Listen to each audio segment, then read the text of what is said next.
It's no secret that Sonic CD is designed quite differently from Sonic 1 and 2. In part 1 of this retrospective, I've already talked about the game's time travel mechanics and the related robot generator quest, both of which show that there is a larger emphasis on exploration here than there is on the Blue Hedgehog's trademark speed. Beyond that, the level design doesn't resemble much of what you would find in the Mega Drive installments either. One reason is obviously to accommodate for the shift to exploration, but the stages are controversial regardless, as fans of the franchise will surely know. So, in today's part of this Sonic CD retrospective, we are going to be examining the level design in depth and hopefully make some sense of it all, cause good lord almighty.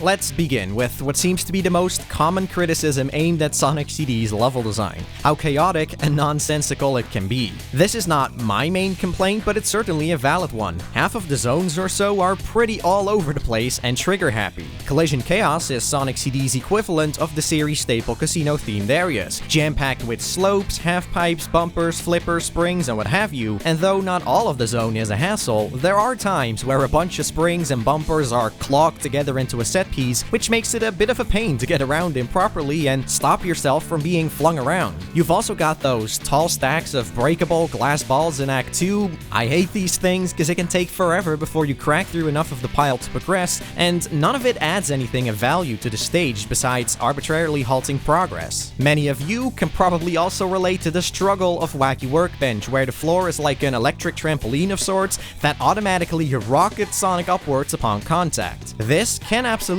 be avoided with careful play, but when you are shot into the air, chances are you have to waste time running across vertically stacked paths one after another before you make it back to the bottom and continue. Either that, or you keep bouncing around in a vicious cycle because the visibility is too limited to allow you to see where you're going to land. I've had that happen trying to pass through a gap in the wall for a robot generator in Act 2, and let me tell ya, it was not a fun time. For me though, the worst offender has got to be the total clusterfuck known as Stardust Speedway. Tons of crap here that loves pushing you in unintended directions. Speed up devices that launch you ahead at a high speed, springs up the frickin' wazoo, you name it. There's nothing as grating and tiresome as just wanting to get up a ledge but being forcefully pushed upwards out of nowhere, or being guided through an array of connected, narrow speedways with springs often leading to nowhere, and buggy behavior that pushes you in the wrong direction or temporarily gets you stuck on something and thus break the flow. Then there are those goddamned flip cards. Many of the speedways that are layered over one another can be shifted to the front or back layer, however, jack shit changes about them visually when you do this, so it's never clear which track of the two is the solid one.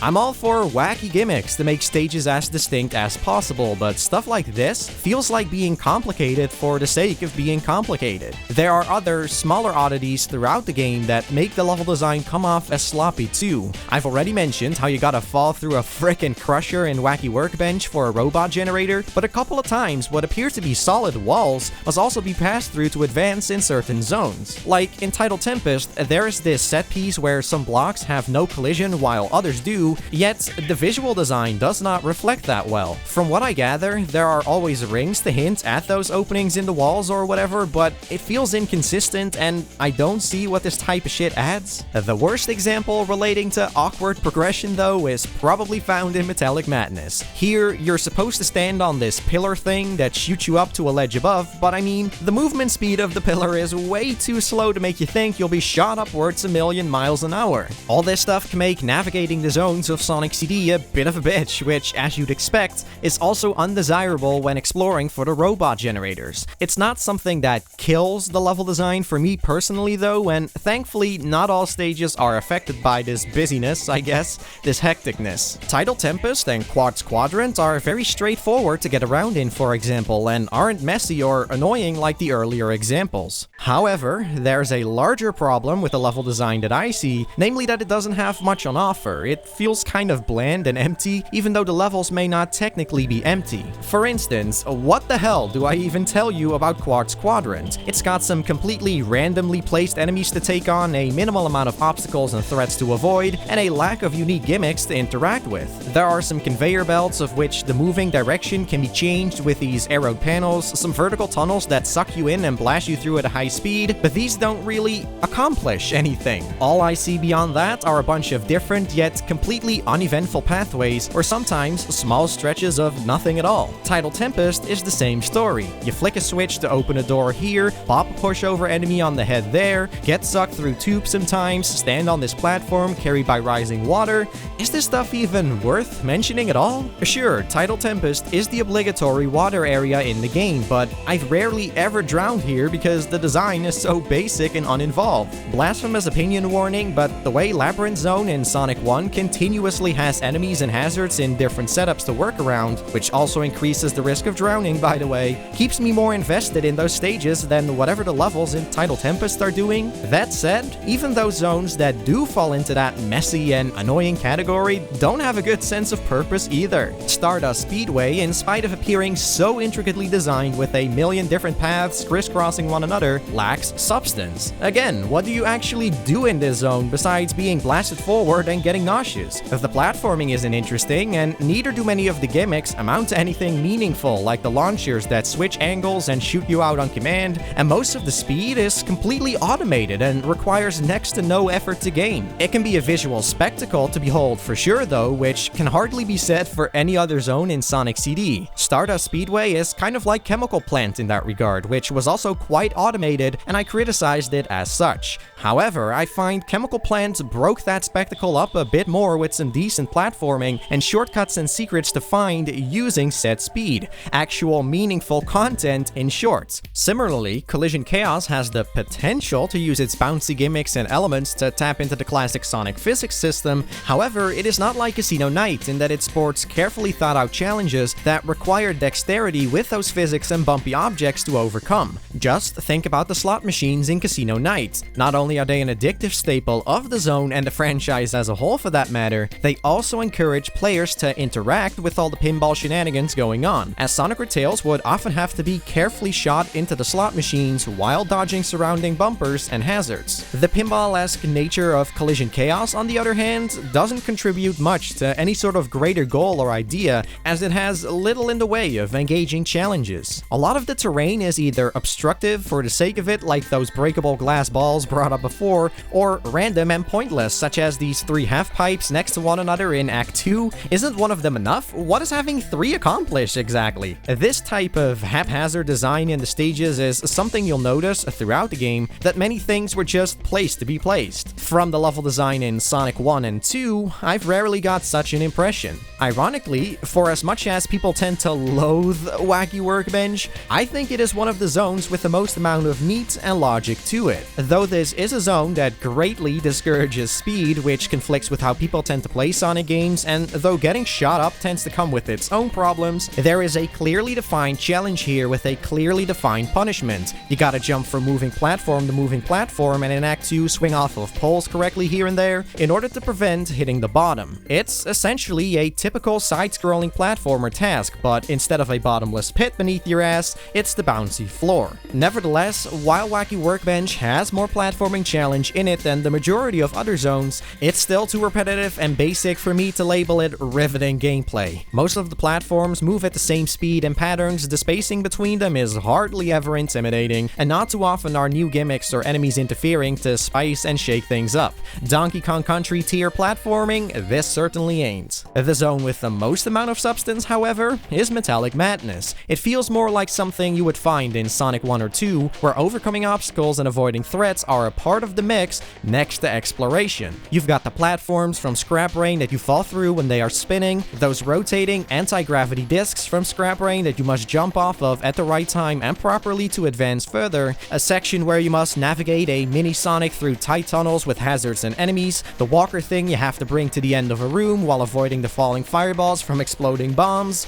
A little of it is spectacular stuff, but new elements and things are continuously introduced or combined in a manner that gives the stages variety and a sense of challenge outside of exploration. Metallic Madness has got its own problems that could make somebody dislike it, one of them being the maze-like layout of Act 2 I've talked about, but at least it doesn't feel as random or shallow as most other zones. Now, I'm not oblivious to how, creating good futures for each area is supposed to be that which gives the level levels more substance. I'll admit, the game was more engaging to me when tracking down robot generators and time traveling instead of running through the levels straight from point A to point B. I don't find, however, that the implementation of this side quest is strong and substantial enough that it can mask the shortcomings of the level design. I'll repeat something I've said before. I would have liked the roboticizers to come in larger quantities and then with solid as fuck platforming physics and stage gimmick challenges behind them in addition to locating them, not solely the latter. Not only because players will blitz the level once that one robot generator is found right now, not only because the joy of exploration tends to fade on repeat playthroughs when you know where everything is, but also because challenges like these would strengthen the level design itself. Players would actually be incentivized to learn how a zone's gimmicks and mechanics work, which they usually don't have to do now because a lot of said gimmicks and mechanics can be cleared or passed without giving them much thought. How about a scenario where the player must bounce from bumper to bumper in the air without falling down in collision chaos to reach a platform on the other side with a robot generator? Act 1 actually has this exact set piece, but with a ring box instead of a robot generator, so players are not at all encouraged to overcome this task or may not even be aware it exists. How about an underwater section with obstacles along the way, entitled Tempest, with a roboticizer at the end? It would make drowning an actual threat and give the water a substantial purpose. How about a part in Stardust Speedway where you gotta use those rotating launchers to time shots to the next one, all of them moving at different speeds and patterns, and maybe even with some interfering foes? I believe such bite-sized challenges leading to key objects and then multiple spread around every stage would fit Sonic CD's overall design marvelously. The lack of such set pieces is easily one of the game's biggest missteps. Now that I think about it, the stages in general don't give that many applications for the physics system. I've mentioned that activating time travels can potentially have players think outside the box by using the physics and Sonic's handling in a clever way. This is something that still holds true, and there are undoubtedly other examples to point to beyond the one I described in Metallic Madness. Unlike Sonic 2 and Sonic 1 to a lesser extent, however, many of the level layouts here are pretty angular and blocky, not very rounded and smooth with curves and slopes. Look up zoom outs of all the zones in Sonic CD and it's a theme you'll surely notice. Angular and blocky levels are not inherently a bad thing in games, but such levels don't allow for our Blue Hedgehog's physics and mechanics to shine. It's one of the reasons speedrunning stages in this game really isn't that fun in my opinion, since timing jumps and rolls is not as integral to setting record times here as it is in Sonic 2 and even Sonic 1. Shortcuts to skip slow or difficult areas are also practically non-existent. There's little, speaking of tricky to clear but rewarding in speed routes, and barring Stardust Speedway and maybe Palm Tree Panic, fast set pieces with loop-de-loops and such are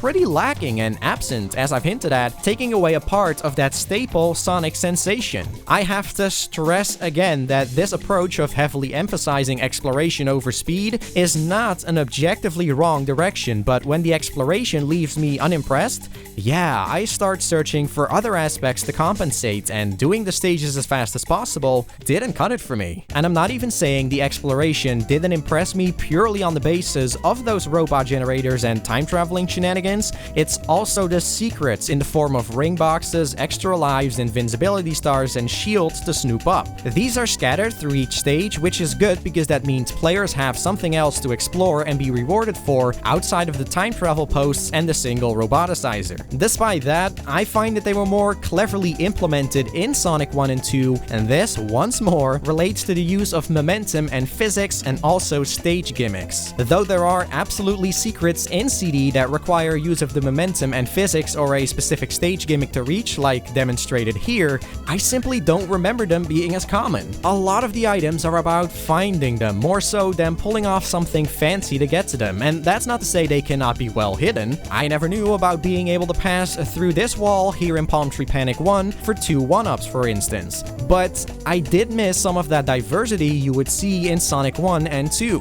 There's also the fact that Sonic CD has significantly less punishing and dangerous levels, and that there is a save system that boots you back to the start of the zone instead of the entire game upon a game over. As such, the value of rings and 1-ups in particular particular has dropped substantially, since in Sonic 1 and 2, every life and continue could make the difference between finishing or not finishing the game as a newcomer. Sure, they're of little importance to experienced players, but for Sonic CD, the lives, and to a lesser extent the rings, barely serve a meaningful purpose from the very beginning, undermining the satisfaction of obtaining them. On its own, this is not the end of the world, but combined with all the other complaints I've explained, it should be apparent why I find Sonic CD's level design to fall short compared to its predecessors. For the most part, it's not offensive or anything, it's just kind of an undercooked mess, and I'm never quite sure what to make of a lot of the stages. It's not all negative though, because Sonic CD being less cheap and trial and error based, I'd say that is actually one of its major benefits over Sonic 1 and 2. I like those games alright, but the placement of enemies, hazards, pits, or even instant kill obstacles in them can often be bullshit. Due to the overall speed, the lack of a panning screen, and sometimes outright bad design, it's frequently nigh impossible for players to avoid getting hit or dying completely unless they play extremely carefully or memorize the stage layouts. For both titles, I could show to you examples of spots where newcomers could easily be trapped into a pit or crusher of some kind, and I really need not explain how much of a mess zones like Scrap Rain, Oil Ocean, and Metropolis are. Mix that stuff together with the aforementioned limited continue system, and you've got yourself some flawed difficulty balancing that hurts the accessibility of Sonic 1 and 2. Sonic CD, by contrast, is far more forgiving. Next to progress being saved at every new zone, bottomless pits are entirely absent throughout the entire adventure, Metallic Madness 3 notwithstanding. Not to discredit bottomless pits, they can make platforming challenges infinitely more dangerous and challenging, but when they aren't telegraphed well or you're knocked back into them or whatever, they end up feeling harsh and unfair. Maybe removing bottomless pits altogether in Sonic CD was a bit drastic, but at least players never have to worry about them at all here, and similarly, the number of crushers and other instant kill objects has been limited drastically from my experience. The potential is still there, but I've suffered maybe 3 crush deaths in total across 6 or so playthroughs, hardly offensive. Even the enemy placement is less problematic. Metallic Madness is the only place that is bullshit incarnate, with these nutjobs roaming around that have their spikes far extended to the sides. I never see these motherfuckers in time, and spikes in so many uncalled for places, mostly being sneakily smacked on the ceilings. Even if you're suspecting these spikes, there's no way of telling their location in advance, so you could easily be blindsided even if you're being careful. Outside of Metallic Madness though, I really wasn't that bothered. You absolutely can still run into foes that pop up out of nowhere, be flung into spikes by springs without much control, or go somewhere and crash into random nonsensically placed spikes, but overall this type of jazz is not that prevalent of a theme in Sonic CD, I found. This is hard to pinpoint and demonstrate eloquently with examples, but the panning camera we have now is probably a good contributor. When Sonic reaches a certain speed value, the screen shifts to the left or right depending on what direction he's running in. Hallelujah, it took him long enough. I've always questioned why Sonic 1 and 2 especially lacked a panning camera, so I'm glad to see Sonic CD finally implemented the feature. It isn't perfect and doesn't always help, it activates a little late for my tastes and doesn't behave as organically and smoothly as in Donkey Kong Country, for instance. I just cannot stop mentioning that game, maybe because it's really good, but there have certainly been circumstances where the extra visibility and thus time to react has prevented me from ramming headfirst into harmful crap. I realize I've been very harsh on Sonic CD for most of this retrospective so far, and I stand by all of it, but I also cannot stress enough how all these tweaks and additions to Sonic CD in regards to difficulty balancing make it a much more accessible and relaxing game to get into than Sonic 1 and 2. Heck, it's not even merely the main adventure where this is a welcome improvement, but also when it comes to entering the special stages. I'm going to have to reserve everything related to the special stages though for next week's part. But fear not, it won't be just the special stages, as we shall also be examining the bosses, discussing the visuals and soundtrack, and finally rounding out this series of videos on Sonic CD. If you would like to see that right now, you can head over to my Patreon page and gain access to it and all the other perks listed on the page for the price of $1 per full retrospective. There's no monthly charge, so you only pay when content is actually finished. That said, special shoutouts to all the patrons displayed on screen for supporting the channel, and of course, thank you all for tuning in.